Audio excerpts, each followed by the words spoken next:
They say dogs don't keep track of time, that we live in the moment, tail wagging at the sound of a food bowl, ears perking up at the rustle of a leash, heart pounding at the scent of someone we love.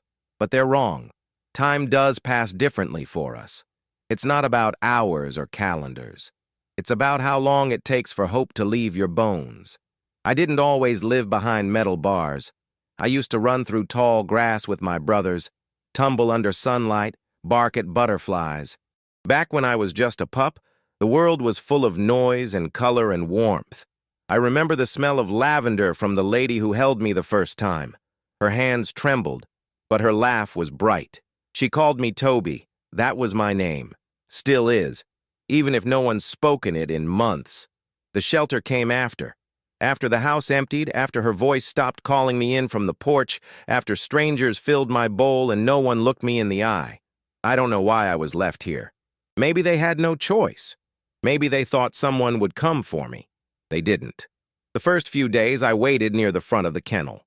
Every time the door creaked, I stood, ears up, tail a hopeful blur. Sometimes people came close. They'd crouch down, speak in soft tones, smile. But always, they moved on. Then came the silence. Not just around me, but inside me. I stopped standing when the door opened, stopped wagging, stopped listening. I curled into the back corner, nose tucked beneath my tail, watching the cracks in the concrete wall. That corner became my whole world. There was no outside anymore, only the barks of other dogs echoing like thunder, the smell of bleach, and the cold floor pressing into my ribs. There was a woman named Carla who cleaned the kennels. She didn't talk much, but sometimes she paused in front of mine longer than usual. Once, she left a blanket that smelled faintly like her, citrus and something else, something warm. I dragged it into my corner. I didn't let go. One afternoon, a puppy came in, barely weaned, all pink paws and squeaky yelps. They put her next to me. She cried all night. At first, I ignored her. Then, when the crying didn't stop, I stood. For the first time in weeks, I stood. I pressed my nose through the chain link to touch hers. She quieted. It was the first time I felt like I mattered again. They named her Daisy. She got adopted 2 days later. I watched her go, wagging and full of life, carried in the arms of a child with freckles and tangled hair. I didn't feel jealous. I felt empty, like someone had scooped out the last soft thing inside me. Then came the rainy day, the kind where everything smells like wet fur and rust. The kind where the air feels heavy with things unsaid. I was curled up in my corner, half dozing, half expecting the usual day. Food, noise, nothing. But then, footsteps. Not hurried like volunteers, not loud like tours, measured, intentional. I opened one eye. 2 figures stood at the end of the row, a woman and a man. The woman had a yellow scarf wrapped twice around her neck, and her eyes were red, like she'd been crying. The man held her hand but didn't speak. They walked slowly, stopping at every kennel, talking softly, looking, really looking. I turned my face away. They'd pass me, like everyone else. Then, they didn't. The woman crouched down in front of my kennel. She didn't speak right away, just looked. I lifted my head, barely. Her lips trembled. The man whispered, "This one?" She nodded. Then she spoke. 2 words. 2 words that sliced through the silence like sunlight through a storm cloud. "We adopt." I didn't move. I didn't believe it. Even as Carla came running with the key. Even as the door creaked open. Even as the leash was clipped on and my body was gently coaxed from the shadows. It wasn't real. Couldn't be. Until her hand touched my head. Slowly, reverently. And I felt it. The tremble in her fingers. The silent question. I leaned in, my tail wagged. It hurt somehow, like using a limb that's long been numb. But it wagged. Carla choked back tears. "You're going home, Toby," she whispered. They had read my tag, remembered my name. The car ride was quiet. The woman sat in the back with me, arms around my body like I might vanish. The man drove with one hand on the wheel, the other reaching back to touch her knee every now and then. Her name was Ellie. His was Marcus. I didn't understand everything they said, but I heard her voice tremble when she told him, "He looks just like Max." His jaw clenched. He didn't reply. I didn't know who Max was, but I would. That night, they brought me into their home. Not a shelter, not a cage, a real home. Carpet beneath my paws. Food that didn't smell like tin. A couch I wasn't scolded for curling into. They didn't make demands. Didn't expect affection. They just let me be. I watched them from the corner of the room. They watched me back. In that stillness, we understood each other. Three creatures carrying grief. Three hearts learning to beat again. The first night, I didn't sleep. Not because I wasn't tired, but because everything felt too soft, too warm, too unreal. I stayed curled on the rug near the couch, head resting on my paws, eyes half-lidded but alert. I could hear Ellie breathing softly from the bedroom. Marcus snored faintly, a sound low and even like waves in the distance. Somewhere in this house, there were ghosts. Not the kind from stories, the real kind. The kind that live in photographs, in smells, in the things people no longer say. The next morning, Ellie woke before the sun. I heard the click of the kettle, the soft rhythm of a spoon stirring a cup. She walked into the living room in her robe, hair still messy, face raw and puffy from sleep, or something heavier than sleep. She looked down at me, then slowly sat cross-legged on the floor, her coffee mug resting on her knee. "You can come closer," she said. I didn't. Not because I didn't want to, but because I didn't yet know how. She didn't press. Instead, she started talking. Not to me, to the silence. "I used to sit here with Max every morning. He'd wake me up before the alarm, nudge my ribs until I got up, just like clockwork. There it was again. Max." I tilted my head. She smiled faintly. "You don't have to be him. I miss the noise, the routine." She sipped her coffee. I inched forward, just an inch. She didn't notice, or pretended not to. That felt safe. The days settled into a rhythm. Marcus left early for work. Ellie stayed home. She was a writer, I would learn. Her office was the sunroom, lined with bookshelves and filled with light, even on rainy days. I wasn't allowed on the old blue armchair by the window. I climbed up once anyway. She didn't scold me. She just whispered, "Max used to sit there too," and went back to her typing. I didn't move. Sometimes she'd cry quietly when she thought I was asleep. I'd lift my head, ears twitching, but I never approached. I didn't know yet what she needed from me. I didn't know if I was allowed to comfort her. She wasn't the only one grieving. So was I. Grieving the woman who named me. The backyard where I learned to chase squirrels. The scent of my old blanket, faded from memory. We were all haunted, just in different tongues. One afternoon, a thunderstorm rolled in fast. The windows rattled, the sky cracked open, and I lost it. My legs went stiff. I bolted, tail between my legs, nails scraping the hardwood as I fled under the bed. My body shook. I couldn't stop it. Ellie came running. She knelt beside the bed, her face a mask of worry. "I'm sorry," she whispered. "I should have warned you. Max used to hate storms, too." She didn't try to pull me out. Just stayed with me in the hallway, sitting on the cold floor. That was the first time I crawled to her, shaking, tail still tucked, but I pressed my head into her lap, and she broke. Silent sobs shook her body as her fingers tangled in my fur. We stayed like that until the storm passed. From that day on, things changed. She started brushing me every morning.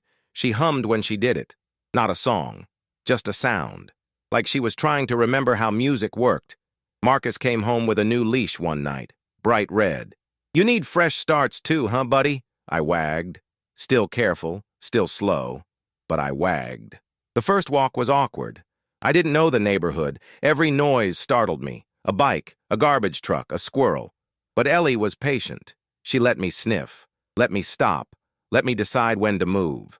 It was the first time I felt in control since the shelter, and I began to notice things. The breeze carried smells I didn't recognize. Fresh-cut grass, barbecue smoke, other dogs. Children played in yards, their laughter sharp and alive. I started lifting my tail higher. Then came the day Marcus brought out the box. He placed it in the center of the living room, a shoebox, worn at the corners. Ellie sat on the couch, silent. He opened it carefully. Inside, collar, leash, a tennis ball faded from use. A photo. A golden retriever stared back at me from the picture, smiling, tongue out, head tilted. Max. I patted closer.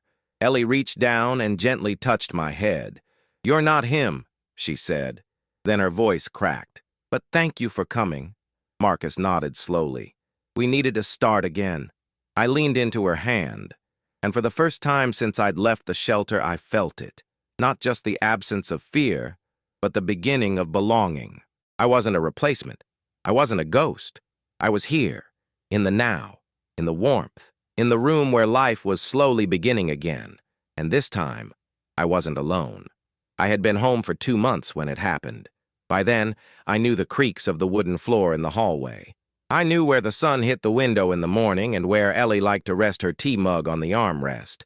I knew that Marcus always came through the front door at 6:18 p.m., smelling like coffee and distant roads. And I had learned how to sleep without flinching. I had learned to dream again. But safety is fragile when you've known loss. You never fully stop bracing for the moment it's taken away. It started like any other walk. Ellie held the red leash loosely in her hand, chatting softly to me as we strolled through the park near the edge of town. The late summer air was thick with green smells, cut grass, tree bark, and something sweet from the corner bakery. Kids were playing by the fountain. Somewhere a dog barked twice, distant. I wasn't nervous anymore. I had stopped walking low to the ground. My steps were confident now, still careful, but no longer shrinking. I was starting to believe I belonged. The squirrel came from nowhere. It darted across the path, tail high, legs flying. Every instinct in my body screamed, "Chase," and I did. I lunged forward before Ellie could react. The leash slipped from her hand. I heard her call, sharp, scared, but the scent had already gripped me. I followed it through bushes, over gravel, around a thicket of low trees. When I stopped, the squirrel was long gone, and so was everything else. I turned in circles trying to find the way back. The scent trail vanished into dozens of others. Cars hummed somewhere far off. A man with a hat passed on a bike. I barked. Once, loud, but he didn't stop. I started to run, not toward anything, just away from the fear rising in my chest. The world blurred. I didn't know where I was. When the sun began to dip, I curled beneath a bench behind a closed playground. My paws were scraped, my chest hurt, and my tail, my stupid tail, wouldn't wag. Every shadow looked like the inside of a kennel. Every smell reminded me of being left behind. Had I ruined it? Had I chased love away?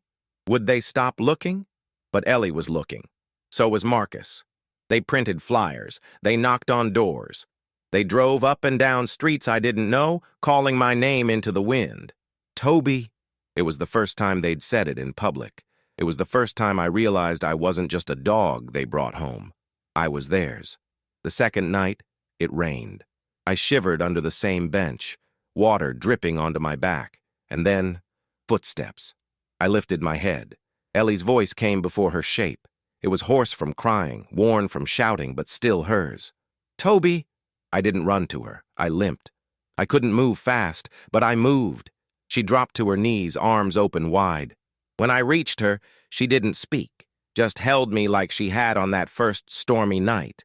And we cried, her tears on my fur, my nose pressed into her chest. Marcus was close behind. He didn't say much either, just crouched beside us and whispered, "He came back." They carried me to the car, wrapped me in towels, turned up the heat. When we got home, they dried me, fed me, and curled up with me on the living room rug like it was a sacred place. Ellie stroked my ears, her voice trembling. "Don't you ever do that again," she said. But there was no anger in her words, only fear, only love. The next day, they fitted me with a tag that jingled when I walked. It had my name, their number, and one word beneath it, family. They didn't need to say it aloud. I knew. I was no longer temporary. I was no longer a replacement. I was theirs, as much as they were mine. And for the first time, I understood that being loved didn't mean being perfect. It meant being found, again and again. Autumn crept in slowly that year, quiet, like someone entering a room already full of memories. The trees outside turned the color of fire. The air held that crisp bite that made Ellie wrap her scarves tighter and Marcus linger at the window longer than usual with his coffee in hand. And me? I had learned to run without looking over my shoulder. Ellie said I had blossomed. She'd tell neighbors at the park, "He used to be so quiet, so shut down, but now he's practically part of the furniture." It was true. The couch was mine now, and so was the armchair, no matter how many times she pretended to object. I had favorite sunspots, favorite corners, favorite routines. I knew which drawer held the treats. I knew the sound of the garage door meant Marcus was home. I even knew when Ellie was writing something sad. I'd rest my head on her lap and she'd whisper, "Good boy," like she didn't need words to say more than that. But grief has a long tail, and healing doesn't always come in straight lines. One night, I found Ellie sitting on the kitchen floor, holding a photo in her hand. It was Max, her first dog, her first heartbreak. Her voice was soft as she spoke, not to me, but with me. "You know, Toby, Max was the first to teach me what love without conditions looked like. He was with me through college, through my first job, through losing my dad." She looked at me then, eyes shiny, but not from sadness alone. "You didn't replace him," she said. "You reminded me what love still feels like." I stood and walked to her. This time I didn't hesitate. I laid my head in her lap. She smiled. Marcus changed, too.